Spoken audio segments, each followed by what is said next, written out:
world, and welcome back to another episode of Let's Play Red Dead Redemption 2. My name is Kelthos, and in the last episode, we had went up to where Flaco Hernandez is, and we tried to talk to his gang members, and they started shooting at us, so we killed them all, and then we tried to talk to Flaco Hernandez, and he tried to kill us as well, so we killed him, and we took a picture of him, and we took his revolver, and then we looted him and his people, and we looted his house, and then we're going to head over to this area over here, so then we can head down to Billy Midnight and see what's going on with him.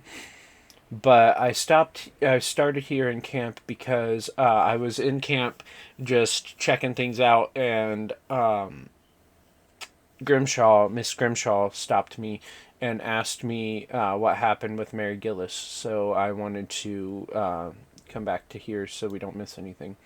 But yeah, in this episode, I'm going to cut to when I'm back down here after we hear what Miss Grimshaw has to say, and then we will continue on from there. I'm wondering if I'm missing a bounty, but we're not, I don't think. Yeah, so here we go. It all came to nothing, Miss Grimshaw. That's for the best. If you say so. Of course. I never did like that. What is this? Inspect letter, okay. And stay out of the Read. worst of trouble out there. You We made it. what?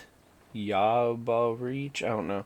I was a girl until your call commanded me to cross the sea. I've nothing left, I gave you all. My darling Liffey was so small. Your land and love are vast and free. I was a girl until your call. You stood there strong and dark and tall. You stole the heartbeat out of me. I've nothing left, I gave you all. Your lips enchant, your eyes enthrall. Your empire is of ecstasy. I was a girl until your call. Your parasites and lackeys crawl, mocking a love they dare not see. I've nothing left, I gave you all. I sit in solitude and scrawl these wretched words and wait for thee. I was a girl until your call. I've nothing left, I gave you all. That's pretty good, actually. I guess we're gonna keep it. Okay. Oh, no, we didn't. We put it away. Okay. Examine an American Eden. We're not gonna read this if it's just like a regular book. Maybe we will.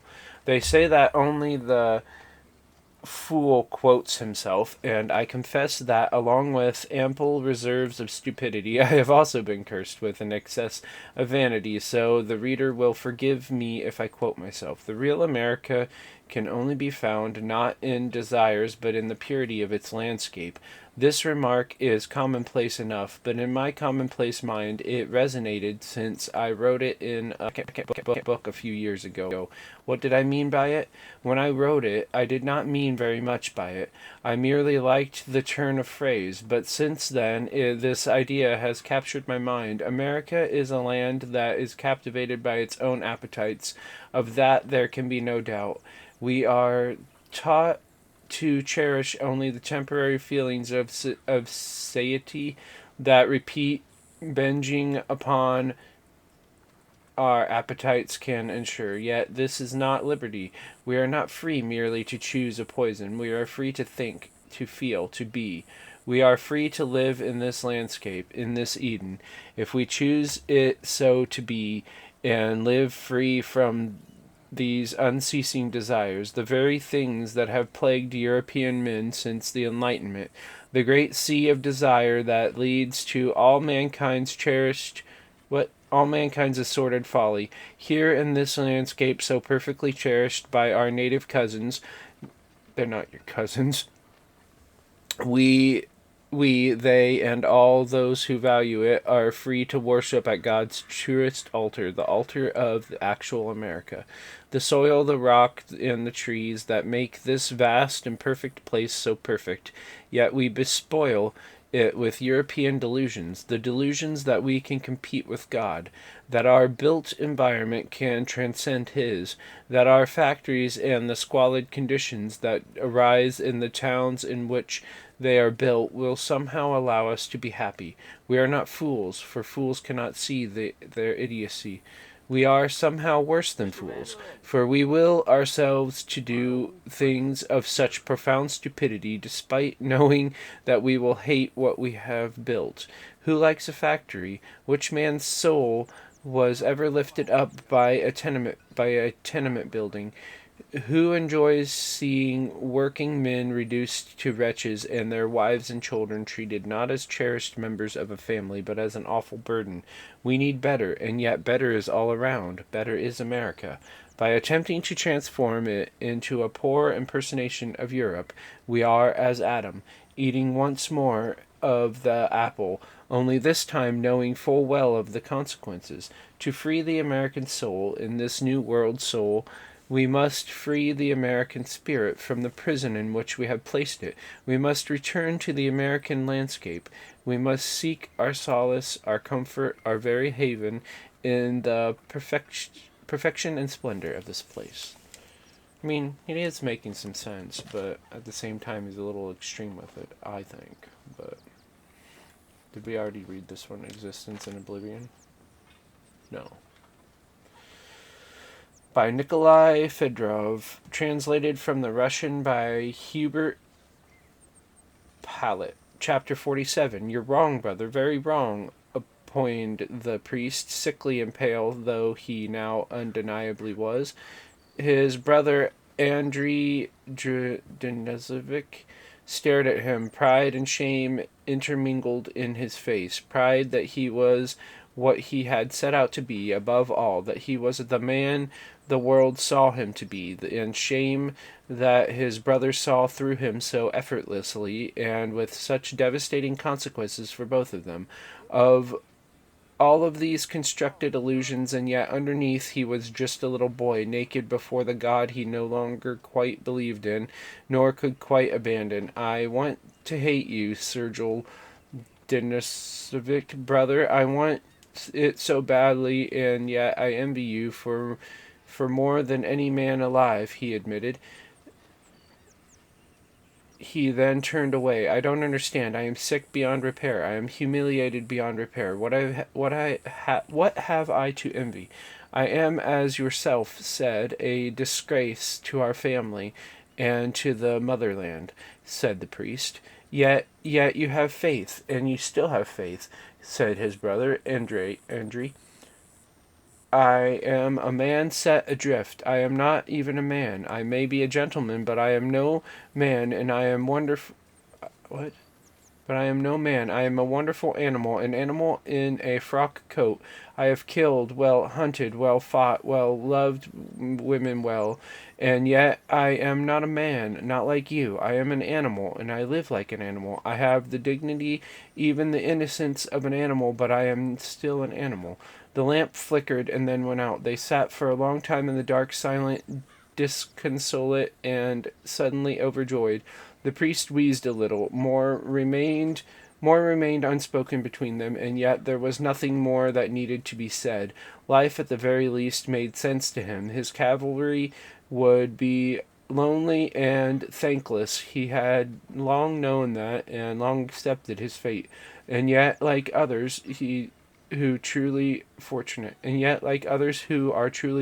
he saw that all of his disgrace and his fall, all the trouble he had caused, his life was a thing of great joy, for his life in the moment had all that had eluded him through the years of his disgrace. His life had acquired grace, and the light had entered into it. You know, brother, I remember when we were boys, it was you, not me, who was intended for the church, he croaked. I turned my back on that nonsense a long time ago, said his brother sadly, and yet I found only other nonsense. For you there is still time, said his brother. For me there is no more time, and nor do I need it. I long for all that you have. I went to Paris, I went to England, I went to Copenhagen. I found nothing but idle pleasures, pleasures that showed me that the Russian way is not the European way, that we can only find our salvation in trees and forests, and yet here I am in St. Petersburg enjoying the life of an idle fool. How long is this thing? Okay, it's not much longer. Good. I don't think I'll read these regular books anymore. I'll read other things, though, like those poems and things that talk about the animals and the world around here, but I don't know if I'll read like stories like this anymore. And trapped, brother, trapped. We are never trapped, said Sergei. Sergei, something like that. If you learn anything from me, learn that. The spring had been a lonely one for Andrei Dezenik. A terrifying look into the void that would envelop him unless he acted. They looked at each other calmly, both at peace with what was now inevitable. The church bells chimed in the distance. The peasants walked home in the evening twilight, and the world was both old and very, very new. Andrei Denisovic knew that he must kill his brother, and Sergei, his brother, his beloved partner, the man he loved and hated more than any other, knew that he must die. He was not afraid, for this would save his brother's family, and ultimately the estate and all its souls. How? The eternal life and truer, better life awaited him, and he was happy to die. Do it, brother, he implored, his sickly yellowish eyes and bright and tear-stained. His brother would not look at him. His brother, who had fought the French and the British, who had won duels, was close to tears. Do what? He stammered. Do what must be done. Do what will make you a man, make you whole, save the world. I am not afraid. You must do it. I fear nothing aside from your cowardice. Let me know that my brother is a man, not a coward, the sickly priest said, half in jest, yet both knew he was serious. Wow. Said to kill him just because he was sick. I was looking for something in here, but I can't remember what. What are you talking about, asshole? I wasn't even by you. Anyway, yeah, I'll be back when we get to where we were going to be. Alright, I'm back, because we're close enough. And we're going into territory we haven't been to before, so.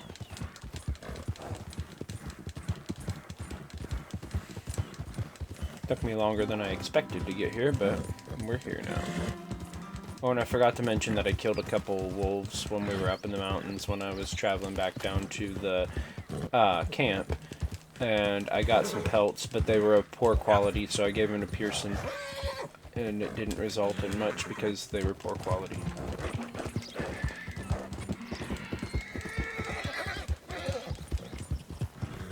We're in Lemoyne now.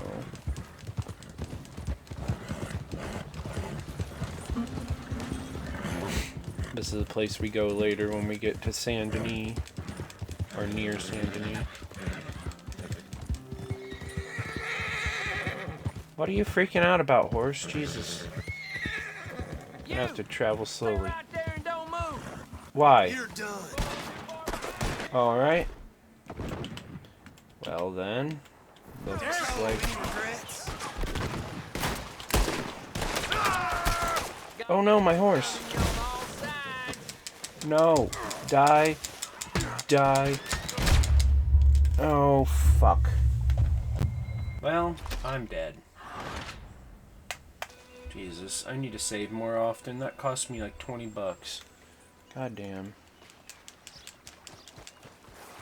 Are you okay, Mabel? I'm gonna feed you. I'm gonna feed myself, too. There you go, girl. I need to get my hat back. Hello? Why does it never work the first time? There we go. Now I need to heal. First I need to drink that. 50% to level 5. I need to get better at fighting too on this game, Jesus.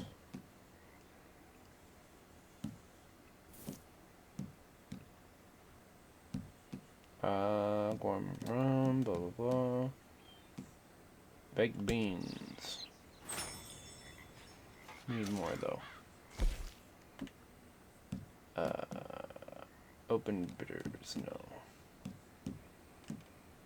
Cover scent lotion, no. Blah blah blah. Canned apricots. Where's those canned peas that we saw?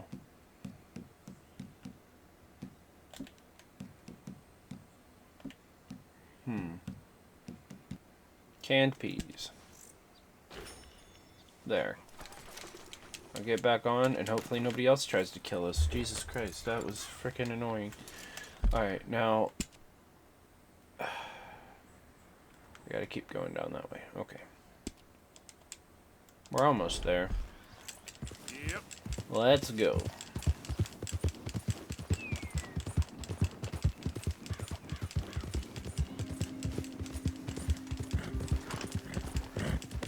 I either don't react, you're now hot. While you're hot, your health core will drain faster. Okay, I need to change clothes. But yeah, I either don't react fast enough, or I don't find cover, or both. And that's why I die all the time in those situations. Horse cargo. Yeah, horse cargo is what I want. I want to change my clothes. How do I do that?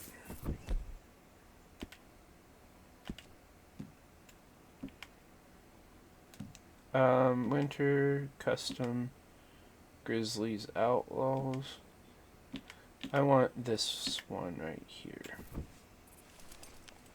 There. I should no longer be hot.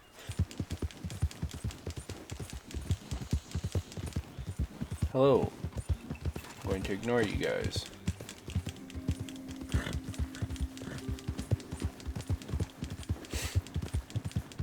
We're almost there. I don't know what that is, but I thought that was our destination.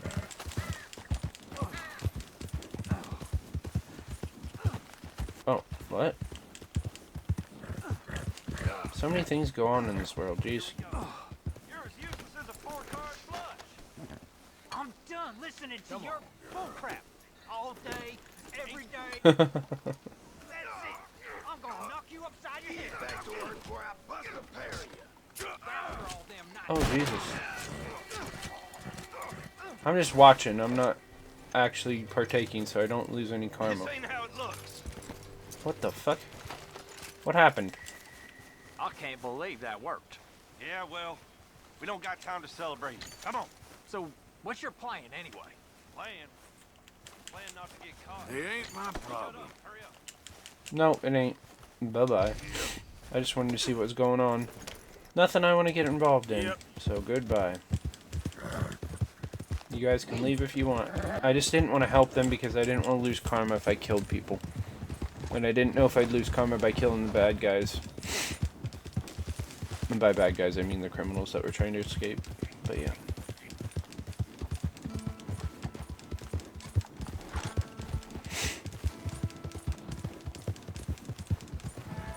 Here we are. At Rhodes.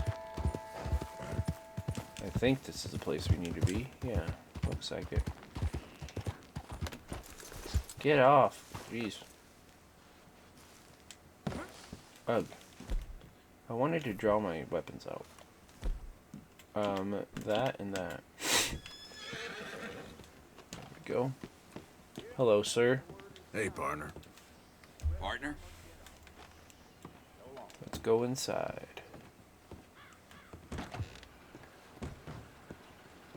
Hello there, sir. Welcome.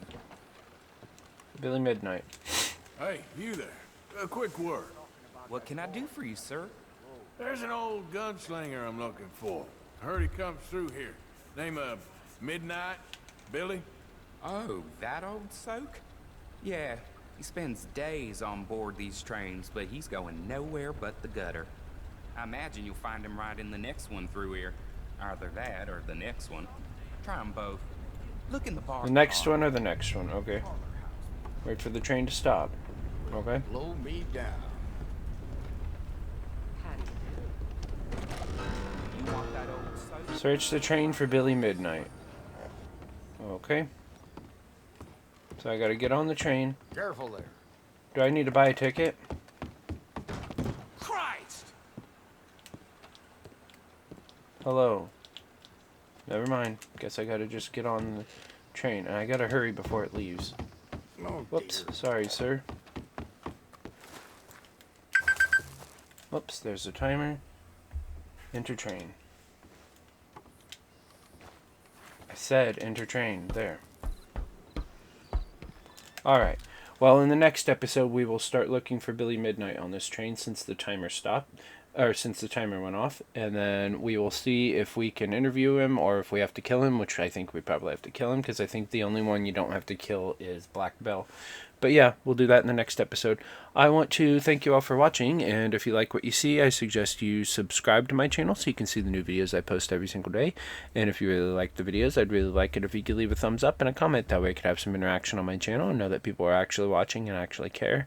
And if you want to know when I post my videos, exactly when I post them, the best way to do that is to turn on your notifications as well. Talk to y'all later. Bye-bye.